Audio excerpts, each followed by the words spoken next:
Morning, welcome back to the channel to new blogs. তো কী অবস্থা সবার, কেমন আছেন সবাই? আমরা সবাই খুব ভালো আছি। আর রাত থেকে মনটা আমার খুব একটা ভালো নেই, কিন্তু মন ভালো না থাকলে কি কাজটা আমার থেমে থাকবে? তা তো থেমে থাকবে না। সে নিজের জীবন যেরমভাবে নির্বাহন করে সেরমভাবেই চলবে, তাই না বলুন?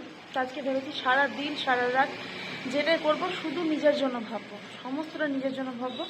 আর যেটাই করবো সেটা যেন বরের ভালো লাগে, যেন বর যেন নতুন করে প্রেমে পড়ে যায়, এরকম করে কিছু একটা ভাববো। তো যাই হোক, আমি যেটাই করি সেটাই পরামর্শতে লেগ পুলিং করে মজা আর কি করে আমি ঠাকুরের কাছে ডাকি, জানেন তো, যে সারা জীবনটা যেন আমার মনে হাসি মজাই আর কি করে চলে যায়, কোনো রকম দুঃখ কষ্ট মানুষের যেন না আসে। কিন্তু জীবন তো মানুষের দুঃখ কষ্ট হাসি সুখ দুঃখ সব মিলেই থাকে, তাই না বলুন? এটা হচ্ছে আমাদের বেডরুম, দাঁড়িয়ে রয়েছে এখানে। বা আমি আর বাবাই অনেক স্বপ্ন দেখেছি আমরা এই ঘরটাকে মনের মতন করে সাজাবো, আমাদের বেডরুম, আমাদের ডাইনিং, আমাদের কিচেন। জানি না কবে কি কতদূর কি করতে পারবো। মানুষের স্বপ্ন তো দেখতে আপত্তি নেই, তাই না বলুন? কিন্তু এইটুকু জানি যে একটা না একটা দিন সম্পূর্ণ হবেই, যতই মানুষের হাই লাগুক না কেন, তাই না বলুন? ছাদে এসছি জানেন তো ফুল পাড়তে, ফুল পেড়ে নিয়ে চলে যাবো। আজকে সকাল থেকে বেশ একদম রোদ ঝলমলে আলো, বেশ ভালো লাগছে, নিজের মনটা বেশ একটু একটু ভালো করে ভালো হতে শুরু করেছে। আর নিজের জন্য যখন কিছু করব দেখবেন সেটা মনটা আরও বেশি ভালো হয়ে যায়। তার থেকে একটু বেশি ভালো লাগছে কেন জানেন তো, যে আজকে আমি মা কালীকে, মা তারাকে জবা ফুল দিতে পারবো।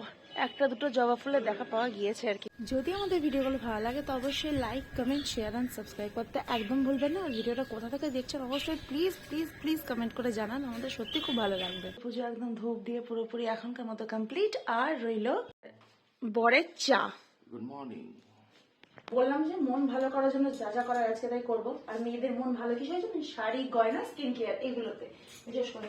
তো আজকে যেহেতু বিয়ে উপলক্ষে পড়ছি আমি এই শাড়িটা, বিয়ে অন্য নিজের হোক বা অন্য কারোর মানজা দিয়ে দরকার। আজকে দেখবেন মেয়েরা বেশি সাজতেই ভালোবাসে, তাই আজকে আমি এই শাড়িটা পরে এই শাড়িটা পরছি বিয়েতে। তার সাথে হচ্ছে স্কিন কেয়ার, সেটা অবশ্যই আপনাদের সাথে শেয়ার করবো। আর বলবেন এই শাড়িটা তো এর আগে হয়তো আপনাদেরকে আমি দেখিয়েছিলাম দুর্গাপুজোয় পরেছিলাম বলে। তো আজকে তো এই শাড়িটা আমি চুজ করেছি, এই শাড়িটা পরবো। আর বাবাই আমার সব থেকে বেশি শাড়িতে দেখতে পছন্দ করে, কিন্তু কি করবো বলুন তো, শাড়িতে আমি প্রতিদিন রেগুলার পরতে পারি না, যার জন্য বাবার একটু আক্ষেপ হয় আর কি। তো আমার বাড়িতে আমি শাড়ি কুর্তি নাইটি চুড়িদার ওই ওকেশন পারপাসই পরা হয়। আর তার সাথে যদি মেয়েদের হয় স্কিন কেয়ার, ফেস যদি ভালো থাকে সব থেকে বেশি মন হয়ে যায় জন্মনে। তো আজকে স্কিন কেয়ার করবো, কিভাবে স্কিন কেয়ার করছি সেটা অবশ্যই আপনাদের সাথে শেয়ার করবো। পার্লারের মতো যদিও আমি করতে পারবো না, কিন্তু ঠিক আমি যতটুকু পারি আমার স্কিনের জন্য, ঠিক যতটুকু পারফেক্ট মনে হবে ঠিক ততটুকুই আমি আপনাদের সাথে শেয়ার করবো। কি কি ইউজ করছি সবটাই আপনাদের সাথে দেখাবো। আর এই শাড়িটা পরে কিরকম লাগছে অবশ্যই আমাকে কমেন্ট করে জানাবেন। তো এই শাড়িটা বাবাইয়েরও খুব পছন্দের, আর মনে হয় বিয়ে পারপাসে এইসব শাড়িগুলো দেখতে বেশ ভালোই লাগে। যদিও আমি নতুন বউ নয়, পুরনো বউ, তবুও কিন্তু মেয়েদের শাড়িতে নারী, তাই না বলুন? না নারীতে শাড়ি, যাই হোক একটা। তো এটা পরবো। আর তার সাথে আমি এই ব্লাউজটা পরছি। এই ব্লাউজটা হাতটা জানেন একটু টাকতে হবে আমাকে, একটু বড় হচ্ছে। তো চুল কেয়ার করার জন্য যেগুলো লাগবে সেটা আপনাদেরকে আমি দেখিয়ে দিই আমি কিরকম ভাবে করি পার্সোনালি। সো আমি ফার্স্ট এখানে নিয়ে নিয়েছি ওয়ালের একটা apple cider vinegar face wash, যেটাতে ব্রিসেলস রয়েছে, আমার খুব ভালো কাজ করবে পুরো ফেসটাকে ক্লিন করতে। নেবো ক্লিনজিং মিল্ক, তার সাথে উইথ রোজ ওয়াটার। আর নিচ্ছি একটা face mask brightening vitamin C সিলে। এছাড়া মার্কেটে তো অনেক রকমের অ্যাভেলেবেল রয়েছে, যেগুলো ল্যাকমি বা আরো অন্য কিছু। তো ফার্স্ট আমি যে কাজটা করবো সেটা হলো চুলটাকে আগে আমি সুন্দরভাবে কুটিয়ে নেবো। তো ফার্স্টে যেটা দেবো সেটা হবো ক্লিনজিং মিল্ক। আমি এটা আইডল ইউজ করি, আপনারা যে কোনো ব্র্যান্ড ইউজ করতে পারেন। যদি ঘরের মধ্যে এরকম ভাবে স্কিন কেয়ার করতে চান পারফেক্ট কোনো ওকেশনের আগে, তো খুব সুন্দর। তার জন্য আমি এটা নিয়ে নিলাম। মুখটাতে আগে মাসাজ করে নিতে হবে 5 থেকে 5 মিনিট কিংবা 10 মিনিট, এর মধ্যে একটু মাসাজ করলে সুবিধা হয়। তো আমার 5 মিনিট হয়ে গেছে, আমি 10 মিনিট বললাম 5 মিনিট করলাম, মাসাজটা হয়ে গেছে। এবং এটাকে আমি একটু ভিজে গামছাটা দিয়ে মুছতে, আপনারা সেটা তুলো কটন এগুলো ইউজ করতে পারেন। আমি পাশ সমস্ত গলা টলাগুলো চারিদিকে একদম পরিষ্কার করে দেবে।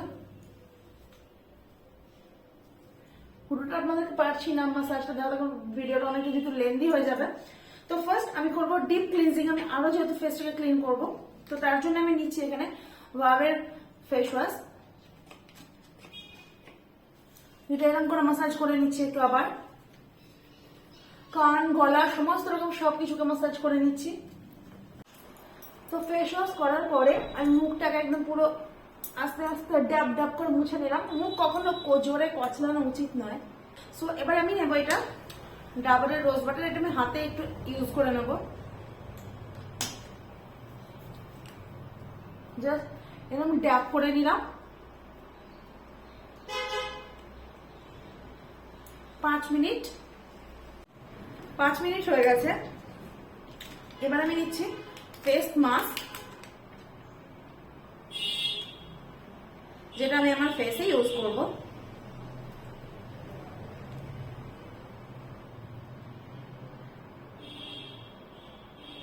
আস্তে করে খুলে নিতে হবে একদম। 10 থেকে 15 মিনিট এটা রাখলে হয়ে যাবে। বাড়িতে বসে পার্লারের কাজ কার না ভালো লাগে, তাও আবার ইনস্ট্যান্টলি, খুব চটজলদি সহজ পদ্ধতিতে। তো আমি এখানে ফেস মাস্কটাকে সেট করে নিলাম। এরপরে আমি 10 to 15 মিনিটস রাখার পরে ফেস মাস্কটাকে তুলে নিয়ে সুন্দর করে মাসাজ করে নেব। আমি এটা মাসাজ করার পরে কোনো ফেস জেল ময়শ্চারাইজার ইউজ করবো না, জাস্ট মাসাজ করে নিলাম। তারপরে আমি স্নানের সময় ঠান্ডা জল দিয়ে মুখটাকে ওয়াশ করে নেব। তো কিরম লাগলো অবশ্যই জানাবেন। ভালো থাকবেন, টাটা, গুড বাই।